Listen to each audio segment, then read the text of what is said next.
புதுக்கோட்டை மாவட்டம் கீரனூர் தாலுகா. இன்றைக்கு அந்த திருமலை சமுத்திரத்தில் தம்பி ஹரிஹரன் வீட்டில் இருந்து தான் இந்த காணொலியை கொடுக்குறேன். எதற்காக இந்த காணொலி என்று சொன்னால், தம்பியினுடைய இறப்பிற்கு பிறகு அம்பேத்கர் புரட்சி தேசம் கட்சியின் சார்பாக ஒரு காணொலி கொடுத்திருந்தோம். அதற்கு பிறகு இன்றைக்கு நேரடியாக வீட்டிற்கு வந்து அவர்களுக்கு ஆறுதல் சொல்லிவிட்டு நடந்தது என்ன என்பதையும் முழுமையாக கேட்டு தெரிந்து கொண்டு, இந்த வழக்கு எந்த நிலையில் இருக்கிறது என்பதையும் நாங்கள் தெரிந்து கொண்டோம். இன்றைக்கு வழக்கு என்பது மிகுந்த மந்த நிலையில் இருக்கிறது என்பதையும் அறிந்து கொண்டோம். ஏனென்று கேட்டால், தம்பி இறந்து இன்றைக்கு ஒரு 10 நாட்கள் ஆகிவிட்டது. 10 நாட்களுக்கு பிறகும் கூட இன்னும் குற்றவாளி யார் என்பதை இன்றும் கண்டுபிடிக்க முடியவில்லை.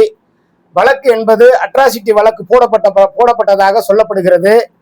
குற்றவாளிகள் யார் என்று இன்றைக்கு வரை காவல்துறைக்கு தெரியவில்லை. காவல்துறை அது சம்பந்தமாக மெத்தன போக்காக இருந்து கொண்டிருக்கிறது.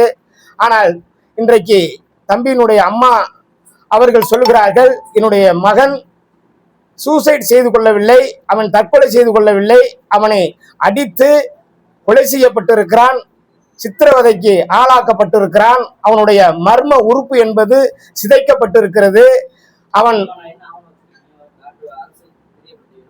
அந்த மர்ம உறுப்பு சிதைக்கப்பட்டதை அவர்களுடைய அன்றைக்கு மாற்றுவாடியில் அந்த பாடி இருக்கின்ற பொழுது அவர்களுடைய உறவினர்கள் பார்த்து தெரிந்து கொண்டிருக்கிறார்கள். மர்ம உறுப்பு என்பது சிதைக்கப்பட்டிருக்கிறது. ஆக அவர் தற்கொலை செய்து கொள்ளவில்லை, அவரை படுகொலை செய்யப்பட்டிருக்கிறார்கள். அந்த படுகொலை செய்தவர்கள் இந்த ஊரிலும் இந்த ஊரை சுற்றி உள்ள தொடர்பிலும் தான் இருந்து கொண்டிருக்கிறார்கள். காவல்துறை மிக மெத்தன போக்காக இருந்து கொண்டிருக்கிறது. ஏனென்று கேட்டால், அந்த ஹரிஹரனும் அந்த பெண்ணும் காதலித்தது காவல்துறைக்கு தெரியும். சட்டப்பூர்வமாக அவர்கள் மீது நடவடிக்கை எடுத்து ஒரு கால் அந்த பெண்ணையும் அந்த பையனையும் அவர்கள் கோமுக்கு கொண்டு போயிருந்தால் இந்த கொலையை தடுத்திருக்கலாம். ஏன்னா 2 தரப்புக்கும் அவர்களுக்கு புரிதல் இல்லாமல் இருந்திருக்கிறது என்பதுதான் உண்மை. ஆனால் காவல்துறை எந்த நடவடிக்கையும் எடுக்காததால் இன்றைக்கு இந்த குடும்பம் அந்த தம்பியை இழந்து வாடிக்கொண்டிருக்கிறது. ஆகையால் இனி வரக்கூடிய காலத்தில் ஆணவ படுகொலை என்பது இது நடந்திருக்கிறது. இந்த கொலையை ஆணவ படுகொலையாக பதிவு செய்ய வேண்டும். இன்றைக்கு தமிழ்நாடு முழுவதும் இந்தியா முழுவதும் ஆணவ படுகொலை என்பது நடந்து கொண்டிருக்கிறது. அந்த ஆணவ படுகொலைக்கு தனி சட்டம் இயற்ற வேண்டும் என்று அம்பேத்கர் புரட்சி தேசம் கட்சியும் ஏனைய அமைப்புகளும் களத்திலே போராடி கொண்டிருக்கிறது.